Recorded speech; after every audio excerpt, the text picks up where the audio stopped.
Hello, my name is Tanner Speck. This is FTE 217, and this is my week 7 assignment. For this assignment, we have 4 prompts that we're going to go over.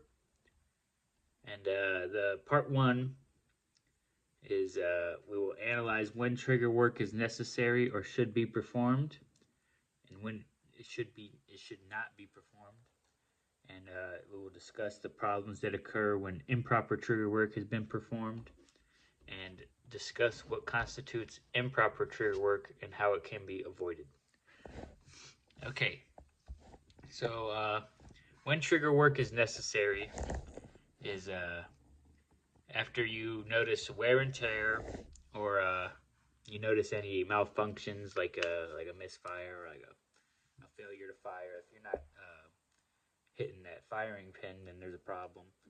If you're not or when you're hitting the firing pin when you don't want to, that's a problem. That you might need to replace your fire control group or repair something in there. Typically with just like a mil spec fire control group, a part can just be replaced easily. It'd be more work to repair it than to replace it. Depending on what it is exactly. If it's something that can easily be repaired, go for it. And what problems can occur with improper trigger work, and improper trigger work can actually cause the malfunctions.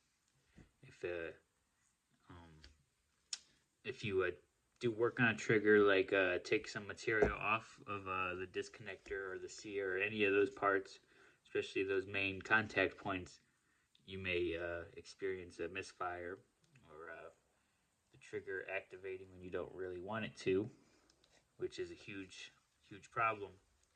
And that's trigger work is very scary and intimidating. It's not something that I think I would be doing a whole lot of. Typically I will shy away from that, especially for like a concealed carry gun. Or with a rifle, it's a different story, you know. I may be more inclined to do that, but for definitely not for concealed carry because of all the laws, and it's just not worth the risk. So for the third prompt for part 1, what constitutes improper trigger work and how can it be avoided? So I'd say this was a hard one to answer. I said taking off too much material or making an undesirable trigger pull. So for every rifle is gonna require a different trigger pull, and if it's like for a competition, you want a really light trigger pull. If it's for like a concealed carry or something, or personal defense, you would want a little heavier of a pull, so you don't want to go off when you're not intending. So it's very tricky with triggers, so you got to be precise. Okay, moving on to part 2, we're going to perform an inspection. I'll first demonstrate that this is cleared visually and physically. Inspect. We are all good. Okay, strap off, it's just easier. So, when performing an inspection, a lot of times for like the barrel or the muzzle, sometimes people will mark on the muzzle if they'll mark the muzzle brake, the ring, and the barrel in one line, straight line, to see if there's any movement. And they do that on multiple parts, on screws, on the gas block. They do that in multiple areas. I don't personally do that.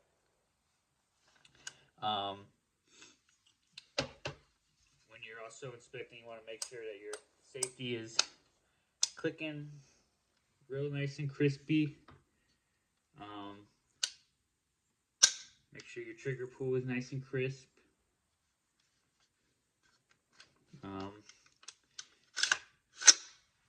Make sure that your bolt carrier group is fully seating into place.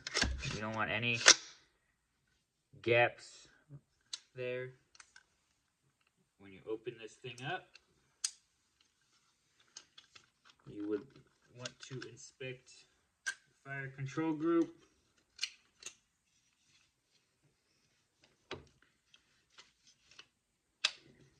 You want to make sure everything's connecting properly. Your sear is engaging, as well as your disconnector. Everything is performing and doing everything right. Okay.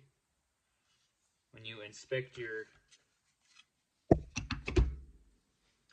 upper, you want to inspect your bolt carrier group.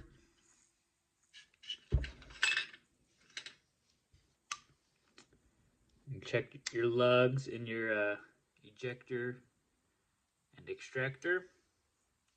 You can take this apart and inspect your firing pin. Make sure there's no bends or cracks or curves or anything in there, and just make sure everything's looking tip-top. You don't want to do a whole lot with this. There's not really a whole lot that could go wrong with your charging handle. But, just check it out. Make sure everything's looking good. You're really just looking for anything that's broken or worn.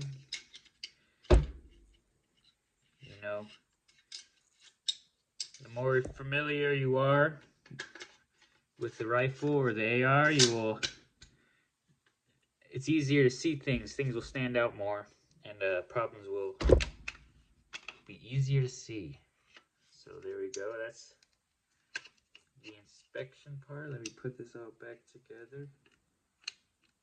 The pressure of the camera doing this stuff never works the first time on camera.